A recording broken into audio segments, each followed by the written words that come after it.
quel est ton produit favori sur la boutique en ligne? C'est une question très dure, c'est un peu comme me demander de choisir parmi mes enfants. Ma réponse un peu bateau, ce serait le Sunset Ride, qui est du coup le tout premier que j'ai fait. Mais sinon, je pense que le Compassion avant compétition et le Happy Place, c'est les deux dessins qui viennent directement d'illustrations de photos de mes chevaux. La prochaine question, c'est où est-ce que tu te vois dans 5 ans? Vous en posez des questions?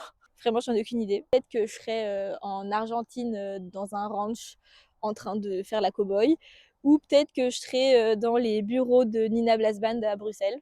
J'y réfléchis même pas honnêtement, je veux juste voir jusqu'où ça peut aller en ne trahissant jamais mes valeurs ou mes principes, en faisant des produits qui me ressemblent et qui me parlent et qui du coup avec un peu de chance vous parlent aussi. Pour le moment vraiment mon objectif c'est juste de kiffer, de faire ça bien, d'apprendre et juste de profiter au max de l'opportunité que j'ai d'avoir une plateforme et des gens qui veulent acheter des t-shirts que je dessine. Tu veux dire bonjour à YouTube? Trouvez-moi un meilleur endroit sur Terre pour profiter de la première journée de soleil de 2026. J'ai une autre question qui était est-ce que tu veux te présenter? C'est vrai que j'ai un peu skippé cette étape, mais si t'es nouveau ici, moi c'est Nina. Mon nom de famille c'est Blasban, donc Nina Blasban c'est mon prénom et mon nom, mais c'est aussi le nom de ma marque. J'ai une marque de vêtements d'équitation qui sont engagés pour le bien-être équin, qui sont inclusifs, qui sont faits de manière éco-responsable, qui sont imprimés ici en Belgique et qui sont dessinés à la main, imaginés par moi, mes petites mains et mon petit cerveau. J'ai 25 ans, je viens d'avoir 26 cette année. Je suis passionnée de chevaux depuis que je suis rikiki, même si je suis pas devenue très grande. Je suis en études au cours du soir, j'ai 2 petits chiens et 2 petits frères et j'habite à Bruxelles, en Belgique, où il fait beau pour une fois. Prochaine question. Quelle est la partie que tu préfères dans ton métier? J'adore la création, clairement, pour moi c'est le cœur de mon métier. J'adore réfléchir à des messages, à des images, mais ces 2-3 dernières années, il y a quand même la partie en personne qui s'est vachement développée. Donc j'aime vraiment beaucoup pouvoir venir sur des événements et vous rencontrer, échanger, vous voir essayer, découvrir. Tout ça c'est quand même très spécial. La prochaine question c'était où est-ce que tu trouves ton inspiration? Et bah ici. C'est beaucoup de choses que j'ai appris avec mes juments, mais c'est aussi juste la vie avec les chevaux de manière générale. Et l'actualité, c'est vrai que quand il y a des drames et des choses qui se passent et tout, ça me donne en général pas mal d'idées, de choses à dire. Donc malheureusement, encore un peu l'actualité aujourd'hui. Il y a une question qui a été posée, c'est j'espère que c'est pas maladroit, mais est-ce que tu vas reprendre un cheval? Et il y a eu de manière générale beaucoup de questions sur est-ce que tu peux nous présenter tes chevaux, parler de tes chevaux, etc. Je pense qu'en fait c'est pas très clair apparemment sur mon Insta, mais je n'ai plus de cheval. J'étais la propriétaire de 2 petites juments, Zaya et Gazelle. Zaya qui était donc la mère de Gazelle. On a perdu Zaya en novembre 2022 et puis Gazelle en juillet 2024. On a perdu Gazou d'une fourbure chronique un peu catastrophique.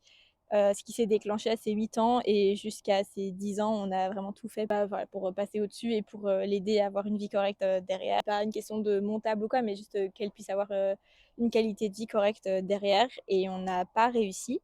Et depuis, la question du nouveau cheval se pose tout le temps. Je pense qu'il y a 2 choses. La première, c'est que je pense que mes chevaux me manquent plus que le fait d'avoir des chevaux. Je pense pas qu'avoir un nouveau cheval, ça remplirait, entre guillemets, le manque de mes chevaux qui sont pas là. Ce serait juste un autre cheval. Et je pense que le deuxième côté, c'est aussi que sur les 2 dernières années de vie de Gazou, j'ai vu vraiment à quel point ça pouvait me peser, autant moralement que physiquement, que financièrement, que en temps, que socialement, enfin bref, vraiment à tous les points de vue d'avoir un cheval malade. Et c'était même pas un cheval qui était spécialement censé être un problème, c'était un cheval jeune, en forme, enfin voilà. Il n'y avait rien qui pouvait, entre guillemets, prédire que ça allait aussi mal se passer pendant aussi longtemps, etc. Donc je pense que le fait d'être consciente un peu du pire scénario possible, ça me fait vraiment relativiser vachement, parce que j'ai aucune envie de me relancer, enfin, voilà, de me retrouver dans la même situation. Mais je pense que j'aurais aussi du mal à m'attacher autant à un autre cheval. Pour le moment, je suis très contente d'avoir des chevaux dans ma vie et de ne pas être coupée des chevaux. Ça, je pense que j'aurais vraiment beaucoup de mal aussi. Mais je suis aussi très contente que ce soit un peu en mes termes, c'est-à-dire quand je décide, quand j'ai envie, quand j'ai le temps. Et c'est pas enfin pour le moment, c'est pas un poids, c'est pas un fardeau, c'est pas dur émotionnellement. Au contraire, c'est ici que je viens pour un peu voilà, me distraire, me changer les idées. Et pour le moment, c'est très bien comme ça. La prochaine question, c'était est-ce que tu as déjà abandonné un produit parce qu'il ne correspondait pas à tes valeurs? Et la réponse est oui. Un principalement que j'ai en tête, c'est le tapis de sel.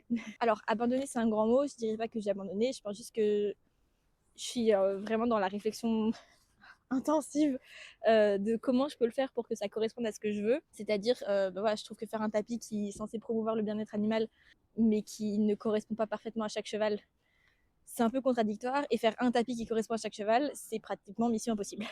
Voilà, ça c'est en pleine réflexion, mais donc typiquement c'est un produit que j'ai pas sorti et que j'ai pas fait. J'avais quand même pas mal brainstormé dessus et avancé et tout, mais j'ai arrêté parce que voilà, ça correspond pas vraiment à ce que je veux produire et ça colle pas à mes valeurs. Ok, il y a une question qui va me demander tous mes neurones, ça va être dur.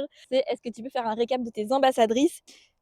Je vais y arriver. Il y a Laurine, Enora, Jade, Lola, Cilia, Manon, Sabrina, Romy aux Pays-Bas, Sophie en Australie. Et sinon, je sais que tout le monde pense que c'est des ambassadrices, mais en réalité, c'est vraiment des copines. C'est Marion et Charlotte. Comment on fait pour devenir ambassadrice? Et c'est une excellente question. Pour moi, la team ambassadrice, elle est assez complète comme elle est. Et je fais pas de campagne parce que je suis pas fan de l'éthique derrière les campagnes ambassadeurs. Et mes ambassadrices, c'est pratiquement toutes moi qui les ai démarchées.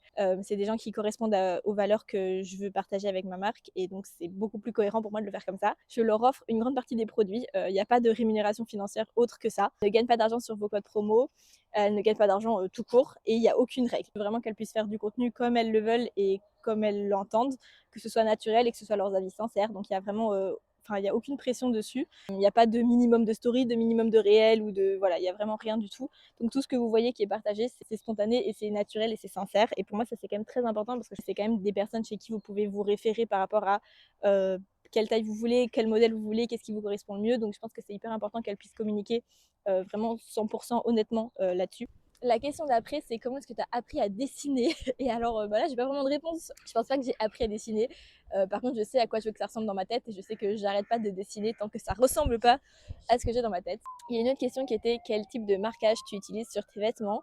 Et je sais que c'est très confus, toutes les informations qu'on donne en ligne sur le marquage. Et, moi, j'utilise la sérigraphie. C'est vraiment la technique qui, pour moi, est la mieux adaptée à ce que je fais, à ce que je sais que vous faites dans vos t-shirts et à la vie que je prévois pour mes vêtements tout court. La méthode la plus durable au point de vue de l'environnement. Je travaille uniquement avec des encres à base d'eau, donc il y a vraiment zéro plastique dans vos vêtements, ce qui aide pour tout ce qui est récupération derrière, etc. Donc au niveau des déchets qu'on lâche, c'est quand même beaucoup plus éthique. On utilise un calque comme un pochoir à travers lequel l'encre va passer directement sur le t-shirt, donc il n'y a aucun transfert. Si vous voyez le mot transfert dans une méthode d'impression, en général ça veut dire qu'il y a de l'encre imprimée quelque part et puis qui est collée et transférée sur le t-shirt. C'est ça qui donne cet effet un peu plastique et qui risque d'avoir un effet de décollage par la suite, ce qui est tout ce que je veux éviter. Donc la sérigraphie, c'est vraiment une technique qui n'a rien à voir avec ça finalement, même au niveau de la durabilité, dans le sens de la durée dans le temps et de la tenue dans le temps de vos vêtements, c'est pour moi ce qu'il y a de mieux. C'est une technique où en fait l'encre est directement passée sur le vêtement. L'encre ne va jamais quitter le vêtement, elle va vieillir avec. Et sinon j'ai certains produits qui sont brodés. Ça c'est un peu la technique que tout le monde connaît, mais ça correspond pas à tous les vêtements. C'est-à-dire que sur des pulls ou des t-shirts qui sont plus fins, plus légers, à mon sens la broderie c'est pas du tout adapté. Ça alourdit le vêtement, ça fait qu'il tombe moins bien, donc c'est pas le but. Par contre, par exemple sur les bonnets, sur les casquettes, potentiellement sur certains pulls, on verra. Mais en tout cas, ça peut être très utile pour certains produits. À quel prochain événement tu seras? Eh ben, c'est une excellente question. C'est pas clair. Comme d'habitude, je suis super organisée. A priori, Lyon. Mais à part ça, je sais pas trop. Où est-ce que vous allez? Dans quels événements vous voulez qu'on aille? Où est-ce que vous voulez qu'on se rencontre? Où est-ce que vous voulez voir des t-shirts, des produits, tout ça? Bah, dites-moi et je verrai ce qui est possible à faire. Est-ce que tu te fixes des objectifs de création par an? Et la réponse, ça devrait sûrement être oui, mais c'est non. Je vois pas trop l'intérêt de sortir des produits pour sortir des produits. Ce serait sûrement plus rentable, mais c'est pas trop comme ça que je fonctionne. Je fonctionne plutôt à l'inspiration, à ce qui me parle, à quel moment et de qu'est-ce que j'ai envie de sortir quand. Est-ce qu'il y a un moment où tu as failli abandonner? Un seul? Il y en a plein. Il y en a vraiment beaucoup, beaucoup, beaucoup. Maintenant, je suis pas le genre de personne à abandonner rapidement. Je vais servir de grattoir. Mais attends, range ton pied. Je gratte, je gratte. Voilà. Ce qui est longtemps, c'est que je crois très très fort aux valeurs que je veux transmettre avec ce que je fais. Et qu'en fait, voilà, c'est ça que je me dis. Oui, il y a beaucoup de moments où j'ai failli abandonner parce que je me disais, bon, voilà, peut-être que je pourrais faire autre chose de ma vie.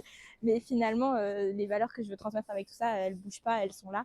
Et je pense que c'est ça qui me fait tenir sur le long terme. Donc, aïe aïe aïe, mais tu me tombes dessus, ma parole. Est-ce que tu nous prépares une nouvelle collection? Et si je vous disais que j'ai fini le dessin d'un nouveau produit hier soir? Qu'est-ce que vous en dites? Non, mais plus sérieusement, oui, j'ai deux produits pour sûr qui sortent, qui sont vraiment définis à tous les points de vue. Donc cela, ça c'est sûr. Et le reste, moi, j'ai des idées très... J'ai des vibes, j'ai des moods, voilà. Et j'en ai 6-7 pour le reste de l'année. Je peux vous dire qu'il y en a une des deux qui n'est pas dessinée. Donc ça sort un petit peu de ma zone de confort. Mais j'ai hâte des mock-ups et je les trouve hyper beaux. Et j'ai vraiment hâte de les porter. Et j'ai un deuxième produit qui s'attaque gentiment, c'est un tout doux, je vous jure, promis, cette fois-ci. Mais qui s'attaque à une expression hyper répandue du monde du cheval, qui me crispe un peu. Je pense que ça va être très cool. C'est des produits que je suis très contente de sortir. J'ai mon t-shirt Happy Place en violet. Il y a des taches de bave un peu partout. Je suis désolée, mais bon, voilà, hein, vous ferez avec. Et j'ai des poneys qui viennent dans le fond. N'hésitez pas à me laisser vos avis en commentaire et me dire si vous voulez plus de vidéos comme ça, plus de vidéos différentes. Qu'est-ce que je pourrais faire de plus, de moins, de différent pour la prochaine vidéo sur YouTube. Donc voilà, et on se dit à très bientôt.